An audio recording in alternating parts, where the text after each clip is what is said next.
आज कागज को कलम का स्पर्श दूं तो दूं कैसे। आज कागज को कलम का स्पर्श दूं तो दूं कैसे। इंसान की हैवानियत को बयां करूं तो करूं कैसे। इंसान से इंसान की रंजिश तो सदियों पुरानी है। इंसान से इंसान की रंजिश तो सदियों पुरानी है। इसलिए आज हो रहे युद्ध को नया कहूं तो कहूं कैसे।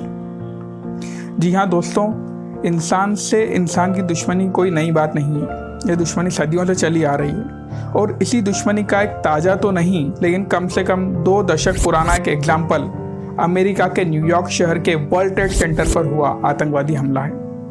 दोस्तों, आज ही के दिन अर्थात 11 सितंबर 2001 के दिन अमेरिका, जो कि most powerful country of the world उस समय भी था और आज भी है, उस पर एक ज़बरदस्त आतंकवादी हमला हुआ और इस हमले को हम 9/11 के नाम से भी जानते हैं। दोस्तों, संक्षेप में अगर हम जानें तो पता चलता है कि इस दिन अमेरिका पर 4 अलग अलग आतंकवादी हमले हुए जिसे अल-कायदा नाम के आतंकवादी संगठन ने अंजाम दिया और उस समय उसका लीडर था ओसामा बिन लादेन, जिसे लगभग 10 साल बाद 2011 में अमेरिका ने बदले की कार्रवाई करते हुए मार गिराया था। अमेरिका पर हुए आतंकवादी हमले में करीब 3000 लोगों की मौत हुई थी और 25,000 लोग घायल हुए थे। यही नहीं, अमेरिका के लोगों को लॉन्ग टर्म हेल्थ प्रॉब्लम्स का भी सामना करना पड़ा था और करीब करीब 10 बिलियन US डॉलर का इंफ्रास्ट्रक्चर और प्रॉपर्टी भी डैमेज हुई थी। और यही कारण है कि 9/11 को single deadliest terrorist attack in human history माना जाता है। दोस्तों, आतंकवादी हमला होना न तो उस वक्त कोई नई बात थी, ना ही आज नई बात है। इनफैक्ट आप और हम बचपन से ही माओवादियों के आतंकवाद के बारे में, कभी नक्सलियों के आतंकवाद के बारे में, कभी कश्मीर में पाकिस्तान के आतंकवाद के बारे में न्यूज़ में पढ़ते, सुनते और देखते आ रहे हैं। कभी भारत की संसद भवन पर हमला होता है, कभी मुंबई पर हमला होता है, कभी लंदन में हमला होता है, कभी सीरिया में हमला होता है। लेकिन दोस्तों, 9/11 के हमले ने मुझे मानवता और मनुष्य के अस्तित्व के बारे में सोचने पर मजबूर कर दिया और इस हमले ने मेरी मानसिकता को इतना ज़बरदस्त प्रभावित किया कि दिन भर पढ़ाई करने वाला और क्रिकेट खेलने वाला लड़का उस वक्त एक लेखक बन गया और अपनी भावनाओं को कागजों पर कलम के स्पर्श से लिखता चला गया। दोस्तों, उस दिन मैंने देखा कि किस तरह कुछ आतंकी विमानों ने मानवता की इमारत को जमींदोज कर दिया। उस दिन मैंने देखा कि मनुष्य हैवानियत के सामने कितना बोना लग रहा है। उस दिन विश्व का शक्तिशाली देश भी कांप गया था। कहा जाता है जिंदगी और मौत ऊपर वाले के हाथ में, लेकिन उस दिन मुझे यह सब झूठ लगने लगा क्योंकि कुछ हैवानों ने हजारों लोगों के जीवन का अंतिम फैसला कर दिया जबकि उनके स्वयं के जीवन का भी कोई अस्तित्व न बचा। उस वक्त मेरे मन में यह विचार बार बार गोते लगाने लगा कि क्या सिर पर मौत का कफन बांध लेने के बाद कोई व्यक्ति कुछ भी कर सकता है, कुछ भी। तब वह क्या इतना शक्तिशाली हो जाता है कि वह दूसरों के जीवन के फैसले भी करने लगता है।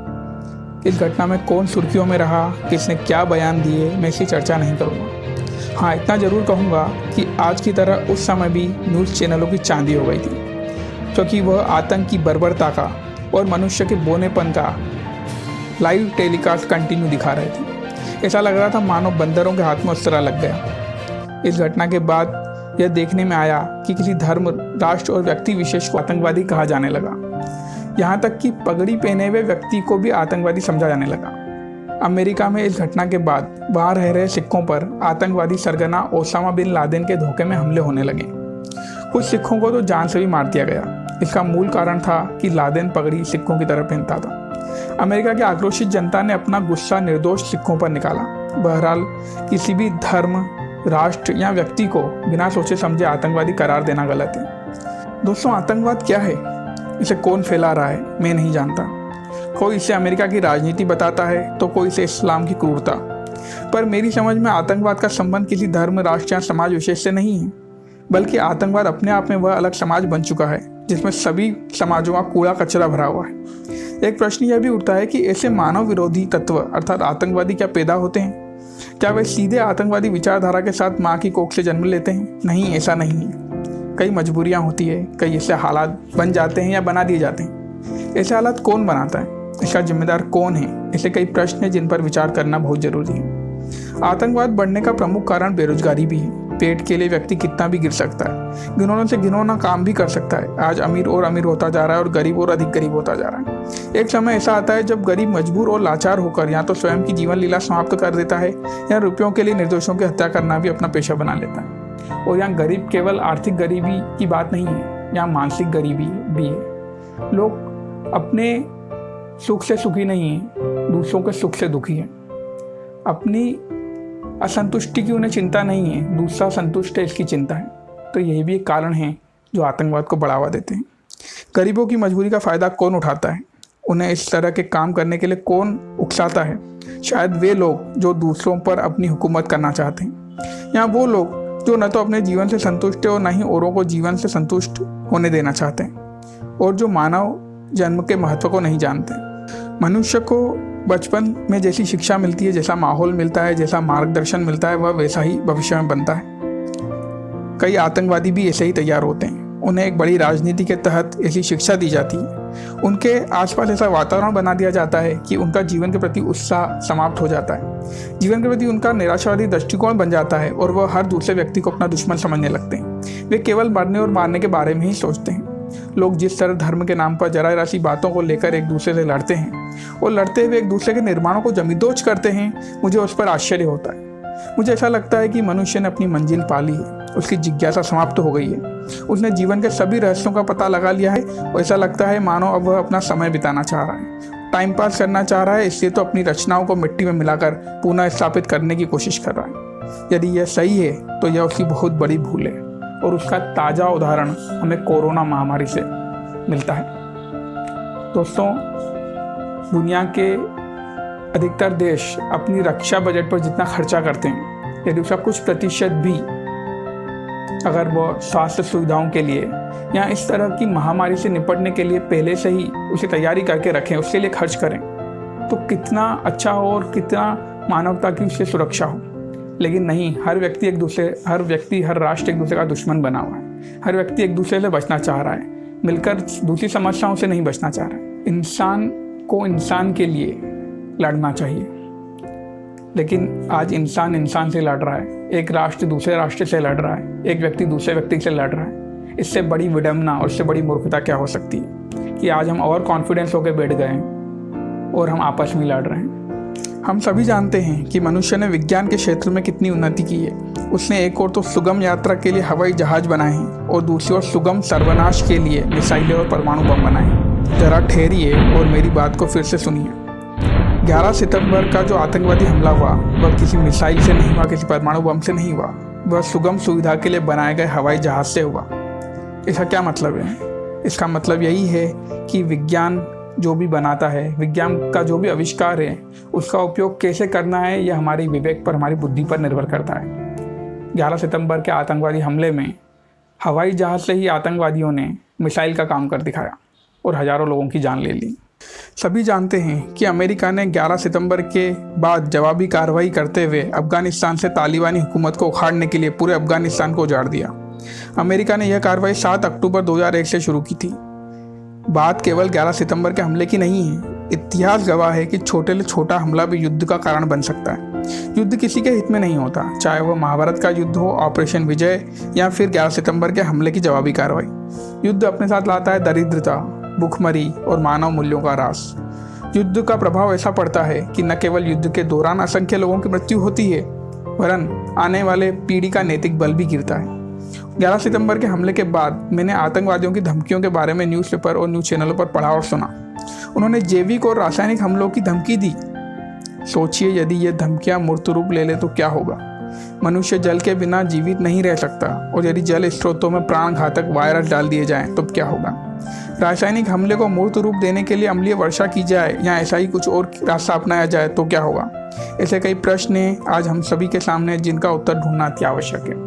पूरी दुनिया आज कोरोना का जिम्मेदार चाइना को समझ रही है। चाइना की एक ट्रेड वॉर का हिस्सा माना जा रहा है कोरोना को, और यदि यह सच है तो यह बहुत बड़ी एक चेतावनी है हमारे आने वाले भविष्य के लिए, क्योंकि ये ऐसे हमले हैं जिनसे मानवता पर पूरी तरीके से खतरा बन सकता है, मानवता का नाश हो सकता है।